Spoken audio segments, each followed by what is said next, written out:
Pengertian kepribadian. Kepribadian personality bukan sebagai bakat kodrati, melainkan terbentuk oleh proses sosialisasi. Kepribadian merupakan cenderung psikologi seseorang untuk melakukan tingkah laku sosial tertentu, baik berupa perasaan, berpikir, bersikap, dan bertindak maupun perbuatan. Kepribadian menurut pengertian sehari-hari. Di dalam kehidupan sehari-hari, kepribadian juga bisa diartikan sebagai ciri-ciri menonjol pada diri seseorang, seperti kepada orang yang sangat pemalu, dipastikan sebutan kepribadian pemalu. Kepada orang supel diberikan sebutan kepribadian supel, serta kepada orang yang pelin-pelan, penakut, dan semacamnya diberikan sebutan tidak punya kepribadian. Kepribadian menurut psikolog. Dari sisi psikolog, Gordon Allport mengatakan bahwa kepribadian untuk suatu organisasi berbagai aspek psikis dan fisik yang juga merupakan struktur dan sekaligus proses. Jadi kepribadian ialah sesuatu yang bisa berubah secara aktif. Allport mengatakan kepribadian secara teratur tumbuh dan juga mengalami perubahan. Pengertian kepribadian menurut para ahli. Pertama itu dari Yinger, kepribadian adalah keseluruhan perilaku dari seseorang individu dengan sistem kecenderungan tertentu yang berinteraksi dengan serangkaian instruksi. Yang kedua itu ada menurut M. Award Bower, yaitu kepribadian adalah tingkah laku sosial meliputi cara kekuatan, dorongan, keinginan, opini, dan sikap-sikap seseorang. Yang ketiga itu menurut Kuber, kepribadian adalah gabungan keseluruhan dari sikap-sikap yang dapat dilihat oleh semua orang. Yang keempat itu menurut Theodore Malcolm, kepribadian adalah organisasi sikap-sikap yang dimiliki seseorang sebagai latar belakang terhadap perilaku. Konsep-konsep yang berhubungan dengan kepribadian, yaitu pertama tentang karakter. Penggambaran tingkah laku dengan menonjolkan nilai benar salah, baik buruk, baik secara eksplisit maupun implisit. Yang kedua itu temperamen. Itu kepribadian yang diberikan erat dengan determinan fisiologis atau fisiologis. Yang ketiga itu tentang sifat-sifat respon senada atau sama terhadap sekelompok stimuli yang mirip berlangsung dalam kurun waktu relatif atau lama. Kemudian ada dari tipe attitude atau ciri mirip dengan sifat namun dalam kelompok stimuli yang lebih terbatas. Berikutnya dari habit atau kebiasaan merupakan respon yang sama dan cenderung berulang untuk stimulus yang sama pula. Kemudian ciri-ciri kepribadian. Lalu sepertinya masih beragam dalam memberikan penjelasan terhadap kepribadian. Dalam penelitian perpustakaan juga dilakukan oleh Gordon Allport, Alvin S. Al dan Gordon Gilbert Vincent tahun 2005 menambahkan sekitar 50 definisi terhadap kepribadian yang berbeda-beda. Dari studi yang telah dilakukan, akhirnya dia menemukan satu rumusan terhadap kepribadian yang lebih lengkap. Kepribadian yang sehat memiliki kemampuan dalam diri sendiri secara realistis. Itu dinilai dari diri apa adanya terhadap kelemahan dan kekurangan secara fisik, pengetahuan, keterampilan, dan sebagainya.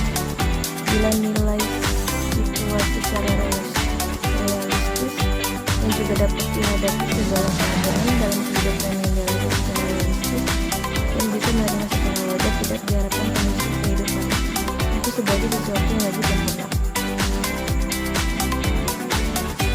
Kepribadian yang tidak sehat. Yang pertama itu mudah marah atau tersinggung, sering merasa tertekan, stres dan depresi, bersikap kejam atau senang mengganggu orang lain yang usianya lebih muda atau terhadap binatang. Kebiasaan bergaul, interaktif, bersikap emosi, sama bentuk aktivitas. Faktor penentu kepribadian. ada faktor keturunan.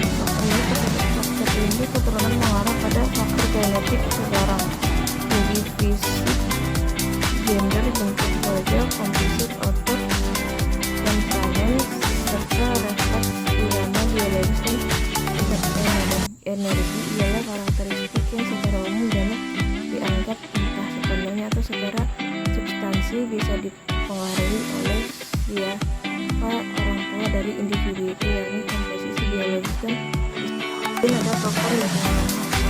Faktor lain yang memberikan pengaruh cukup besar terhadap pembentukan karakter adalah lingkungan, di mana secara umum dan berdasarkan norma dalam keluarga, teman dan kelompok sosial, dan pengaruh-pengaruh lainnya yang seseorang manusia dapat alami. Faktor lingkungan ini memiliki peran dalam pembentukan kepribadian seseorang. Kepribadian berbagai penelitian awal mengenai struktur kepribadian berkisar di seputar upaya untuk mengidentifikasikan dan menamai karakteristik permanen yang menjelaskan perilaku individu seseorang. Karakteristik yang umumnya melekat dalam diri seseorang individu adalah malu, agresif, patuh, malas, ambisius, setia, dan takut. Fungsi teori kepribadian. Fungsi deskriptif dalam kurung menjelaskan atau menggambarkan merupakan fungsi teori kepribadian dalam menjelaskan atau menggambarkan perilaku atau kepribadian manusia secara rinci, lengkap, dan sistematis. Pertanyaan apa, mengapa, dan bagaimana seputar perilaku manusia dijawab melalui fungsi deskriptif. Kemudian ada fungsi deskriptif. Teori kepribadian selain harus bisa menjelaskan tentang apa, mengapa, dan bagaimana tingkah laku manusia sekarang, juga harus bisa diperkirakan apa, mengapa, dan bagaimana tingkah laku manusia di kemudian hari. Dengan demikian, teori kepribadian harus memiliki fungsi prediktif. Faktor-faktor yang mempengaruhi perkembangan kepribadian. Perkembangan kepribadian individu menurut Brown dipengaruhi oleh kematangan dan cara-cara individu mengatasi ketegangan. Menurut Brown, kematangan adalah pengaruh asli dalam diri manusia. Ketegangan dapat timbul karena adanya frustrasi, konflik, dan ancaman. Upaya mengatasi ketegangan ini dilakukan individu dengan identifikasi, sublimasi, dan mekanisme pertahanan tubuh. Tahap perkembangan kepribadian. Menurut kepribadian individu telah terbentuk pada akhir tahun kelahiran, dan perkembangan selanjutnya sebagai dasar hanya merupakan penghalus struktur dasar itu. Selanjutnya Freud menyatakan bahwa perkembangan kepribadian berlangsung melalui 5 fase yang berhubungan dengan kepekaan pada daerah-daerah erogen atau bagian tubuh tertentu yang masuk pada rangsangan kelima. Fase perkembangan kepribadian adalah sebagai berikut. Menurut Sumadi Suryabrata tahun 2005, yang pertama itu ada fase oral. 0 sampai kira-kira 18 bulan, bagian tubuh yang sensitif terhadap rasa adalah mulut. B yaitu fase anal. Kira-kira 18 bulan sampai 3 tahun, pada fase ini bagian tubuh sensitif adalah anus.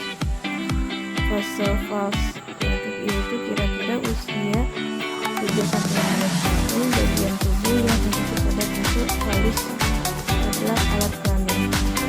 Kemudian fase laten. Kira-kira usia 6 sampai 12, pada fase ini dorongan seksual berupa laten atau tertekan. Fase genital terjadi sejak individu memasuki pubertas. Sekian